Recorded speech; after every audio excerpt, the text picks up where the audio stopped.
Sixth secret में हमने जाना कि the secret of effective communication life में बहुत जल्दी से हमें सफलता दे सकता है। आइए उसके बाद जानते हैं एक ऐसा कम्युनिकेशन का पैटर्न, इनफैक्ट ये कम्युनिकेशन का पैटर्न भी है और एक स्वभाव भी है। आइए जानते हैं कि ये क्या है। फ्रेंड्स, शनिवार की दोपहर थी। शनिवार के दोपहर को मेरे पास कोई काम नहीं था और कोई काम ना होने की वजह से मैं कुर्ता पजामा पहनकर, अपनी कोल्हापुरी चप्पल पहनकर मार्केट में चला गया। मार्केट में मैं गया तो मैंने देखा कि आसपास लोग अपने काम में व्यस्त है और मैं ऐसे ही लोगों को देखता रहा। जब मैं ऐसे ही लोगों को देखता था, मेरा पैर कुछ ऐसे मैंने रखा हुआ था और मैं जब लोगों को देख रहा था, मुझे पता नहीं था, लेकिन पास की लेन में से एक भारी भरकम इंसान मिलिट्री बूट पहने हुए आया और मुझे पता नहीं था, लेकिन चलते चलते उसका भारी भरकम पैर मेरे अंगूठे पर गिरा और जैसे ही मेरे अंगूठे पर उसका पैर गिरा, मैं जोर से चिल्लाया, आ! वो इंसान जो आगे चल रहा था उसने पीछे मुड़ के देखा। जैसे उसने मेरी ओर देखा, मैंने देखा, ओह आई एम सॉरी, और वो इंसान कहता है ठीक है, ऐसा करके वो चला गया। मैं सोचने लगा कि गलती उसकी थी, फिर भी मैंने सॉरी कहा, ऐसा क्यों?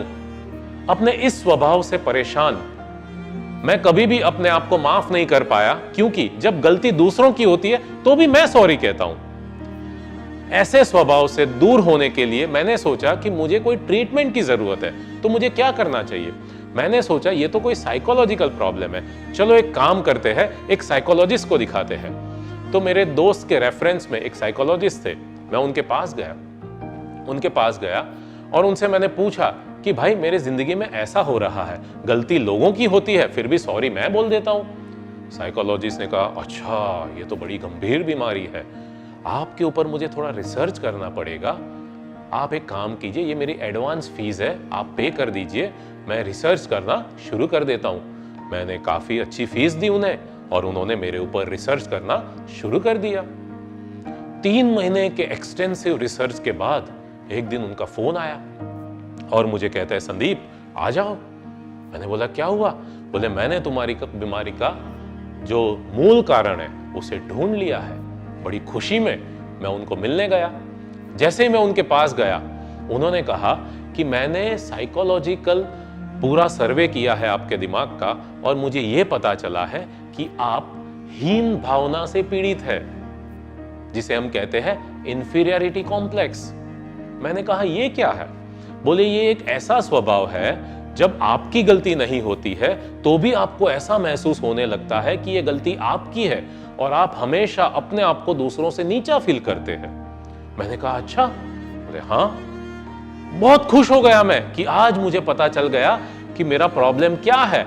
इसी खुशी में काम को छोड़कर मैं वापस घर चला गया और उस दिन फिर से कुर्ता पजामा पहनकर, कोल्हापुरी चप्पल पहनकर मैं फिर से मार्केट में टहलने के लिए निकल गया और फिर उसी तरह से मार्केट में जाकर मैं खड़ा रहा और लोगों को आते जाते हुए मैं देखता रहा। कोइंसिडेंटली कुछ ऐसा हुआ फ्रेंड्स, उस दिन दोबारा वही भारी भरकम इंसान मिलिट्री बूट पहनकर आया। मुझे पता नहीं था, फिर से उसने उसी तरह से मेरे अंगूठे पर पैर रखा और मैं इस बार जोर से चिल्लाया, आ! उसने दोबारा पीछे मुड़कर देखा और बोला क्या हुआ? मैंने बोला कुछ नहीं, सॉरी। वो बोलता है ठीक है और वो चला गया। मैं सरप्राइज्ड कि अभी मुझे पता चला मेरा प्रॉब्लम क्या है, फिर भी वैसा ही हुआ। मैं भाग कर गया। किसके पास? वो साइकेट्रिस्ट के पास, वो साइकोलॉजिस्ट के पास। मैं उसको जाकर कहता हूं, सर आपने 3 महीना मेरे ऊपर रिसर्च किया, उसके बावजूद वैसा ही हो रहा है। वो साइकोलॉजिस्ट मुझे कहते हैं, संदीप बीमारी का पता चलना ये बीमारी का इलाज नहीं है। मैंने बोला तो? बोले उसके पीछे मेहनत करनी पड़ती है। मैंने बोला तो मुझे क्या करना चाहिए? उसने कहा और एक चेक लिखो और थोड़ी फीस दो तो मैं आपके ऊपर काम करना शुरू करूंगा। फ्रेंड्स, मैंने और उनको फीस दी, उन्होंने और मेरे ऊपर काम किया और तब मुझे पता चला कि कोई मेरे लिए कुछ नहीं कर सकता है, जो करना है मुझे ही अपने लिए करना है। और ये मैंने अपने स्वभाव को बदला। अब ये तो था इंफीरियरिटी कॉम्प्लेक्स, यानी कि हीन भावना। इसको अगर हम समझ लेते हैं तो आइए एक थोड़े दूसरे सिनेरियो को समझते हैं कि मान लीजिए मैं कुर्ता पजामा पहनकर, कोल्हापुरी चप्पल पहनकर जब मार्केट में खड़ा था वो मिलिट्री बूट वाला इंसान निकला, मेरे अंगूठे पर पैर रखा और मैंने चिल्लाया आ। वो पूछता है क्या हुआ, और मैं उसे कहता हूं अबे अंधा है क्या, दिखाई नहीं देता।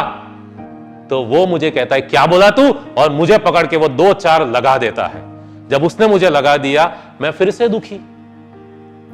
ये जो मेरा स्वभाव था इसे मैं कहता हूं एग्रेसिव बिहेवियर। पहला वाला था इंफीरियरिटी कॉम्प्लेक्स, ये था एग्रेसिव बिहेवियर, यानी वो है पैसिव, ये है एग्रेसिव बिहेवियर। ना पैसिव रहना है ना एग्रेसिव रहना है, जो हमें रहना है वो है एसर्टिव। Yes friends, assertive. अपना बिहेवियर रखिए एसर्टिव, अपना कम्युनिकेशन रखिए assertive, and that is the next secret which I wanted to tell you friends, कि लाइफ में कभी भी आप जो लोगों से कहना चाहते हैं उसे दबाओ मत, otherwise you will feel inferior. कुछ भी आपको जो कहना है उसे बहुत हावी होके वायोलेंटली एग्रेसिवली मत कहो, वो हो जाएगा एग्रेसिव बिहेवियर। जो आपको कहना है a clear, direct and honest communication जब आप लोगों से करते हैं, that is what I call assertive communication.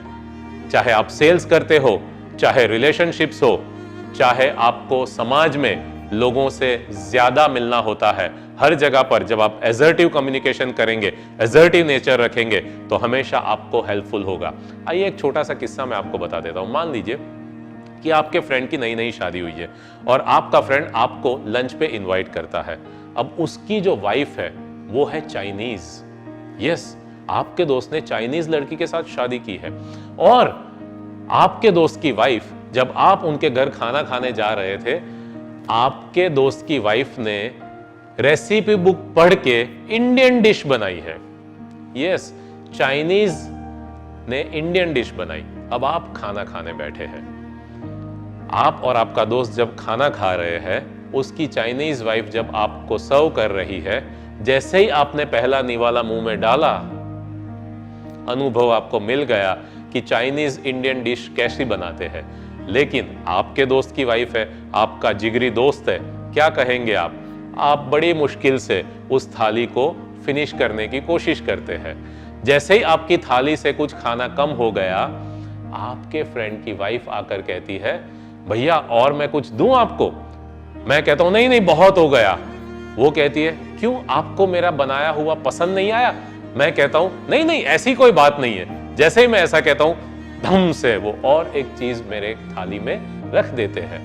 अब मुझे पता है कि एक और निवाला मैंने खाया तो जो सुबह का भी खाया था वो भी बाहर निकल जाएगा, लेकिन मैं उन्हें ये नहीं कह पाया जो मेरे दिल में था। फ्रेंड्स, ऐसी कई बार सिचुएशंस हमारी लाइफ में आती है जब हम जो कहना चाहते हैं वो नहीं कह पाते हैं।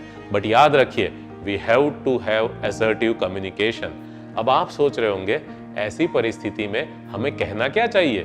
फ्रेंड्स, आप सिंपली इतना ही कह सकते हैं कि भाभी थैंक यू सो मच, मुझे अभी ज्यादा भूख नहीं है, या मैंने अभी थोड़ी देर पहले ही नाश्ता किया है। जो भी कहना है आप कह सकते हैं, लेकिन एटलीस्ट आप दोबारा वो खाने से तो बच जाते। सो फ्रेंड्स, यही होता है हमारी जिंदगी में कि जब हमें जो कहना है वो हम नहीं कह पाते हैं, तो या तो हम इंफीरियर फील करते हैं या फिर हम कई बार एग्रेसिवली कह देते हैं। इन दोनों सिचुएशन में कहीं ना कहीं हमें अच्छा फील नहीं होता है। But when we do assertive communication, that is when we feel good about ourselves. और मुझे लगता है सामने वाले को भी जो हम क्लियर और डायरेक्ट कम्युनिकेशन करते हैं वो उसे भी सुनना अच्छा ही लगता है। So don't forget this secret, this is assertive nature या फिर असर्टिव कम्युनिकेशन या असर्टिव बिहेवियर।